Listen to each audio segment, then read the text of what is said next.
We are living in the dark ages of car design. Now, I'm not talking about the function of the cars themselves. This isn't about the disquietingly quiet efficiency of EVs versus the hot metallic gnashing of internal combustion. Although I will say that the normalization of CVTs is kind of distressing in its own right.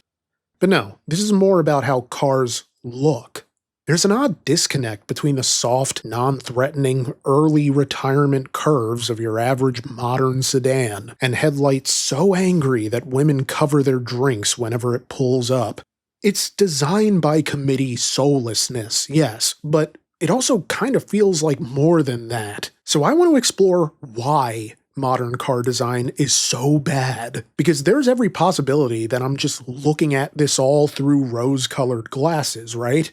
I mean, what's the difference between an AMC Eagle and a Subaru Outback, really? They're both jelly beans with four-wheel drive and color schemes that are basically camouflage for the state of Colorado. And yet, cars are fast becoming like corporate apologies, overdone while simultaneously not addressing any of the issues people actually have. So, am I wrong here? Was automotive design truly better decades ago than it is now? Or was the past only good because nostalgia says so? Ugh, this is going to be a hard one. We can rant if we want to. We can send our best regards, 'cause your friends don't rant, and if they don't rant, then they're not into cars. Alright, now what prompted this was a fairly innocuous encounter at the Park City Mall in Lancaster on Black Friday. And look, calling it an encounter is kind of overselling it. Basically, a BMW X3 was leaving, and so I pulled up to take their spot. And as they left, I kind of realized for the first time, the BMW X3 is kind of ugly, with its scrunched up face like a guy using his tongue to push his upper lip to his nose to double check that it doesn't smell like the pizza he had for lunch before he tries to make a move on Deborah from Human Resources at the office Christmas party. And so I thought about it. Good. Long and hard phrasing. And I have some theories on why modern car design has taken a nosedive. And the first culprit that I'm accusing here is regulation. If you hate that everything has become a blob, regulations are probably where you want to start pointing the blame. Because regulations are the arbiters of shape, right? You can't have sharp, jagged lines when we're trying to make cars safer for the pedestrians who might one day be struck by them. But a lot of these changes predate the decline of modern car design, and by that I mean, for example, airbags have been around for a good long while, but as they became more commonplace, cars needed to expand to accommodate them, especially as we got closer to today. Airbags weren't just for front passengers anymore, And so cars bulked up in order to make room for those inflation systems. Yet the size never seemed to carry over into the interior. This is how cars got bigger on the outside while seeming to shrink on the inside. In a lot of ways, safety has been a key driver in aesthetic change in the auto industry. And I don't hate that changes are made in the name of protecting people, not by a long shot, although I do wish the changes weren't so unsightly. But a lot of automakers don't really have an alternative when it comes to finding a way to comply that is still cosmetically appealing. To make it short, this is all the result of Global Technical Regulation Number 9, a regulation of the United Nations which oversees a variety of different safety measures for cars, including higher hoods for pedestrian safety, with crumple zones in the lower front fascia to absorb impact. And so we get integrated front bumper covers that result in these cars and SUVs that look like they have a protruding jawline. Now, US automakers are mostly following these rules by choice, but the US National Highway Traffic Safety Administration is trying to get their own version of Global Technical Regulation Number 9 onto the books here formally, proposing Federal Motor Vehicle Safety Standard 228. And it's not the worst idea, it's just that passenger car design is unlikely to improve anytime soon without some cosmetic workarounds for some of these requirements. Regulations basically run roughshod over design goals. And let's toss aside the federal motor vehicle safety standards that are just being proposed and instead focus on the ones that are already enacted. For example, Federal Motor Vehicle Safety Standard 216 was updated in 2009, with those changes going into full effect in 2016. And what it did was essentially change the rule that a car's roof had to hold 1.5 times its weight. Now, it had to hold up to 3 times its weight as a form of increased rollover protection. And I would have to think that complying with these standards is why automakers started giving us these really thick A-pillars. But then the unintended consequence is that now we have bigger blind spots. So some automakers will give you larger side mirrors and quarter windows, and I don't know, it doesn't always look great. And then there's Federal Motor Vehicle Safety Standard 108, which dictates the level at which headlights could sit, so goodbye pop-up headlights.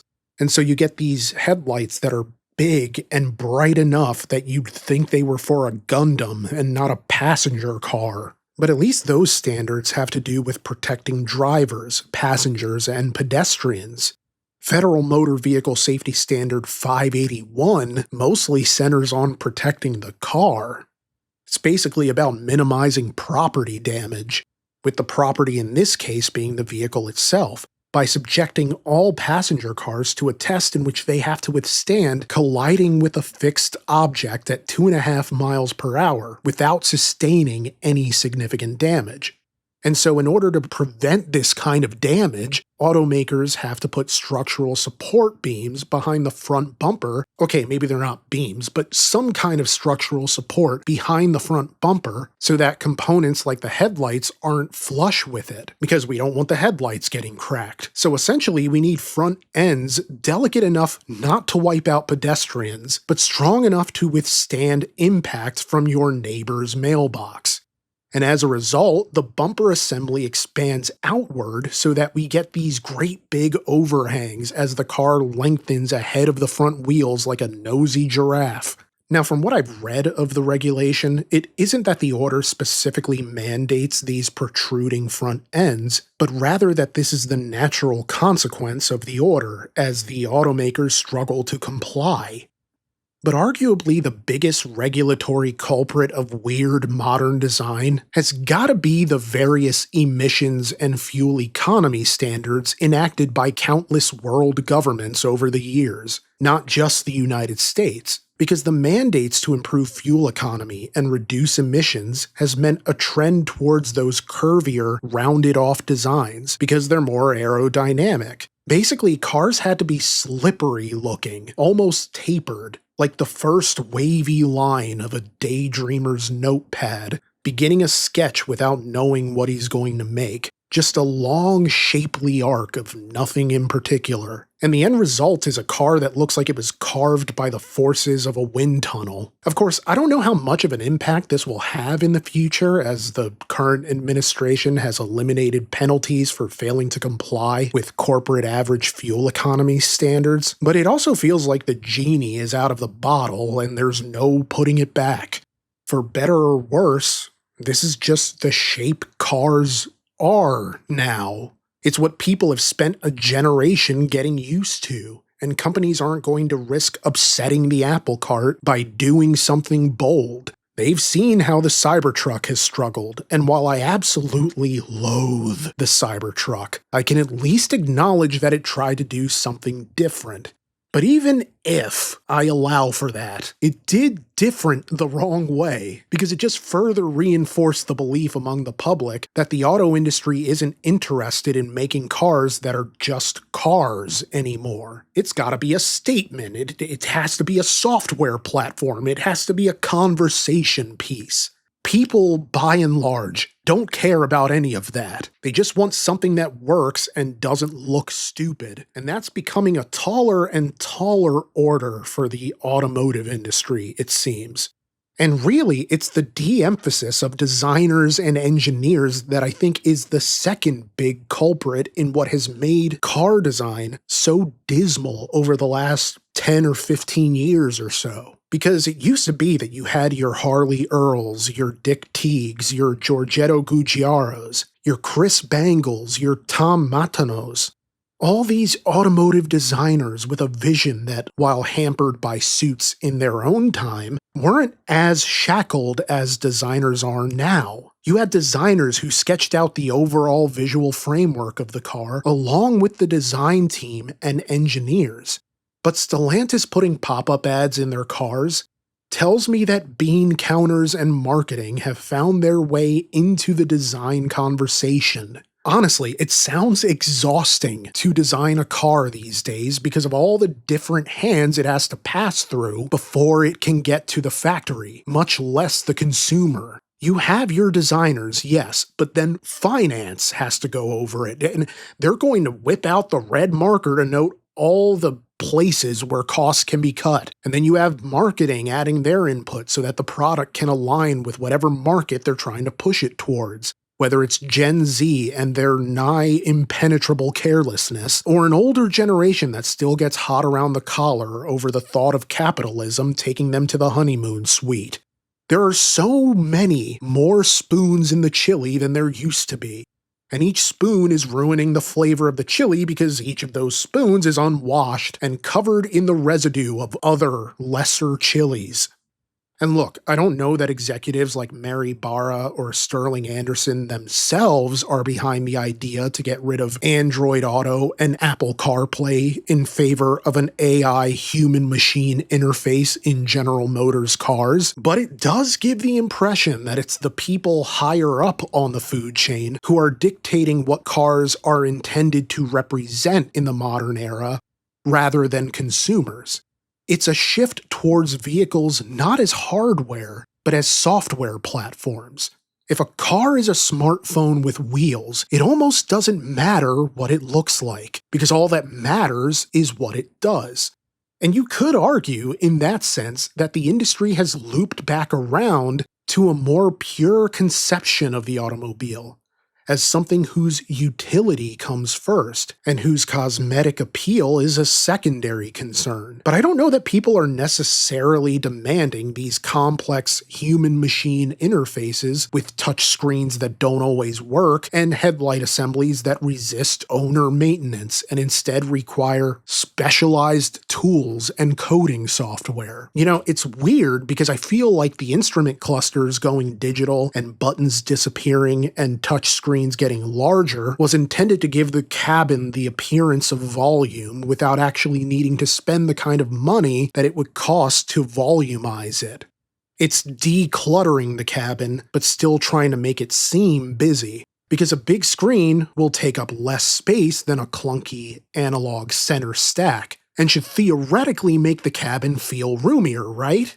But just personally me, I've found the opposite to be the case.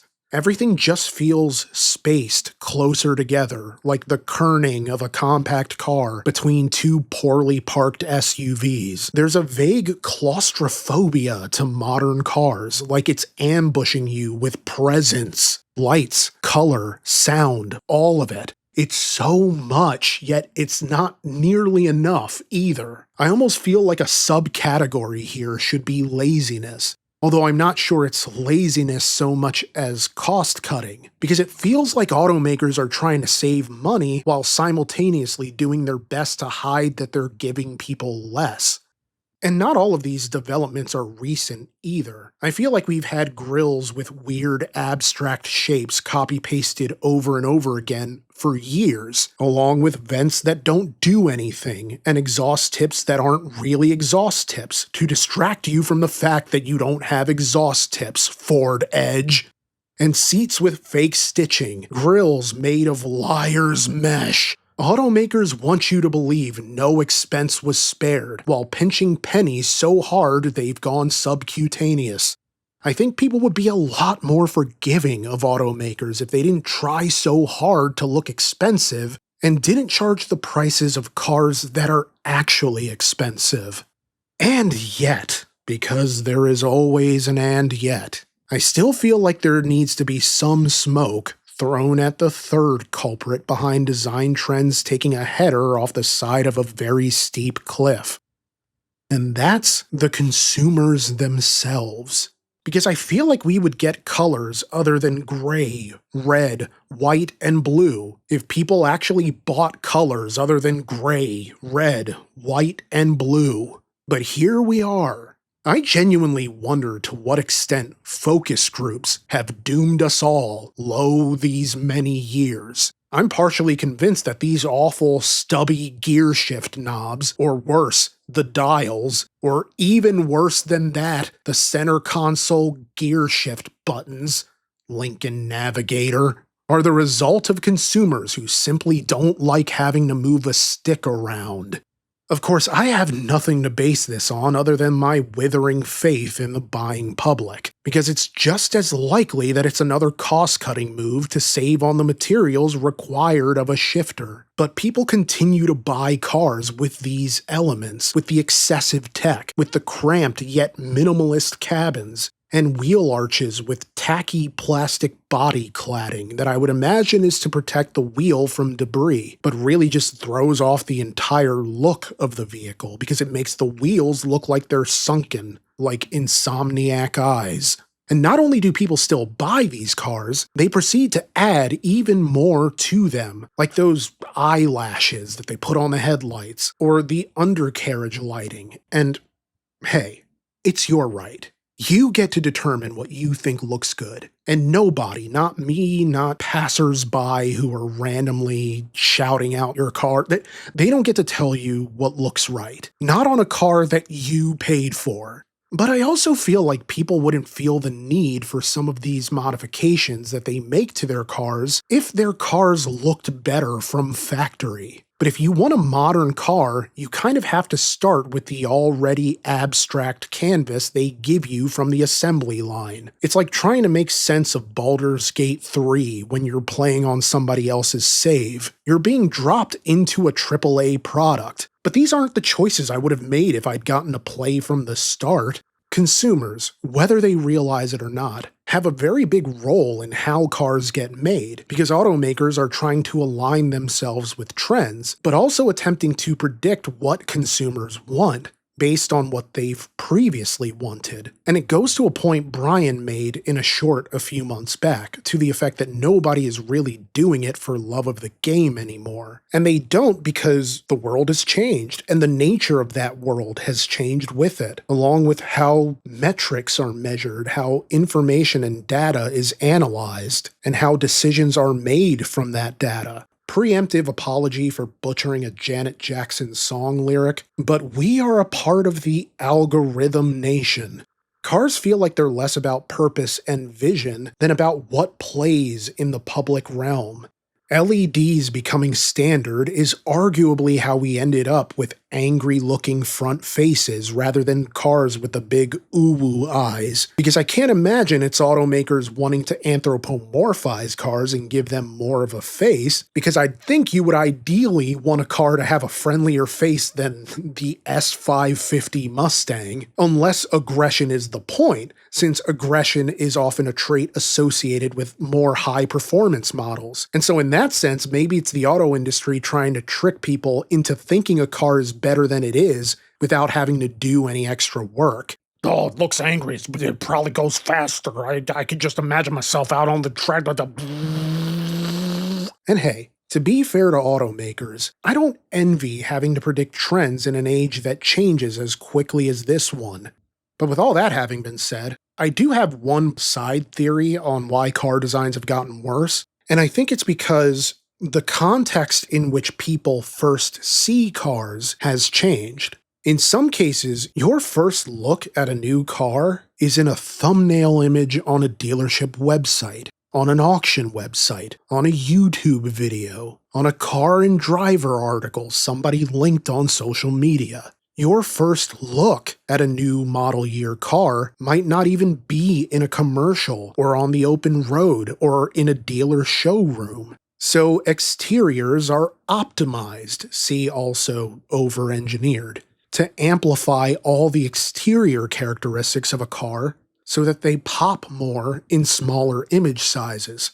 Now, this is another one where I genuinely don't have anything that I'm basing this off of. This is basically just a theory of mine, influenced by absolutely nothing other than my content-oriented, or really content-poisoned brain, because I'm a content creator. I have to think about this stuff all the time. But it also feels like something that kind of sounds like it could be true. So, I mean, I don't think it's the dumbest theory that I've had in the past 2 months. I had people deservedly roasting me on TikTok for my hot take that younger generations don't like manual transmissions because they can't use their phone and shift at the same time. And yes, it is absolutely a skill issue because there are plenty of people who do they eat a 4-course meal while driving a manual transmission. But I just think there's something more engaging about a manual. Oh my God, my voice is starting to go. You know what? I'm spending too much time rambling. On to the next phase. Of course, for all this theorizing, the one theory that I'm resisting having to acknowledge is the one that calls me out directly, and all of us, honestly. The reason modern car design sucks as much as it does is me. It's us. Basically, modern car design doesn't actually suck. We just don't like it because it doesn't match our personal tastes. And so a guy like me sees a BMW X3, which honestly is a car I would never afford anyway, and thinks it's ugly because I have a different criteria for what makes a car attractive. And there's any number of things influencing those tastes. I'll admit I'm not a huge fan of how luxury cars generally look, simultaneously stubby and smooth, like they were designed to pair with whatever watch the driver is wearing. Like they were made exclusively for someone who's going to be a grandparent one day but hasn't become a grandparent yet. I don't know how else to describe it, really. Sort of just smooth and non-threatening, but self-serious and superior. I guess what I'm saying is that it's all subjective, and my subjective opinion doesn't make it true that car designs have gotten worse. They're just becoming less familiar to me. And I don't like it. Automakers are no longer building to target guys like me. My time in the demographic sun is setting. But then the implication is that it's time for younger generations to have their tastes catered to. And I'm not sure that that's true either. So then the theory here is not that car design has gotten worse, it's just changed with the times, as necessitated by those times, and its market realities, technological sophistications, and its limitations and extensions. Maybe it was never valid to say that we're in the dark ages of automotive design. Maybe it was never that serious. Yet I struggle to truly accept the compromise that it's just personal preference, and that cars haven't lost a spark of life in the past 10, 15 years or so. They feel simultaneously blander, but uniform in their blandness, as if grown in a lab that wasn't entirely sealed against contaminants, and so mediocrity got in. Alright, before I get to my final conclusion on who's responsible for awful automotive design, I wanted to come to you live from my Christmas village to let you know that the 2025 RCR Christmas song, titled Too Old for Christmas, is now live wherever you stream music. It features my nieces and nephews, and they are going to get all the proceeds from the song, but I would love to be able to surprise them by having it chart somewhere, so if you could listen to it on Amazon or Apple Music or iTunes, that'd be great. But if you just want to listen on Spotify, that's okay too. I'm never going to have any issue with what you do with regards to my music, whether you listen to it, whether you don't listen to it. It's all okay, because I understand that the only way I've been able to do this is because of you. I'm an incredibly fortunate person, and I live a fortunate life. I'm not wealthy, but I'm rich in other things, so I'm incredibly grateful for that, and I'm thankful for you. Alright, now let's come to a conclusion on who's responsible for all this bad car design. But I guess if I had to lay responsibility at the feet of any singular culprit, I would probably pick the regulations, since they're the kinds of things that handcuff designers and executives alike and restrict their freedom of innovation and risk-taking. Although I'm sure if they really wanted to, they could probably come up with compromises that result in interesting cars without having to succumb to the bloat of over-engineering. But I'm not sure it would make financial sense for any of these companies. And that's really what all of this is about. It's not about safety or fuel economy or even creating a lasting legacy. Because I don't think it's a bad thing to have regulations in place to make sure that cars reach a certain safety standard. Especially since if those regulations weren't in place, I'm not sure automakers would create safe cars of their own volition, although they would probably look cooler. Yet I don't think it has to be an either-or thing, does it? No, it's not about safety or fuel economy or any of the other things. It's about money. Maybe that's it. It's always been about money, and the lengths companies will go to save it, with the hope that no one will notice that their cars kinda look worse. But hey, what do you think? Is modern car design truly that bad, or is this all an overreaction? I want to hear from you in the comments. My screen name is Limited Time Roman, so keep an eye out for me, and let's chat. Like, comment, subscribe, tap the bell icon, share the video with someone you think would enjoy it. Any of those things would help us out a ton. But if you want to support us in the biggest way, you can get these videos early and ad-free on Patreon for just $1, along with other exclusive content you'll never see here. Thank you so much for watching, and have an amazing rest of your week.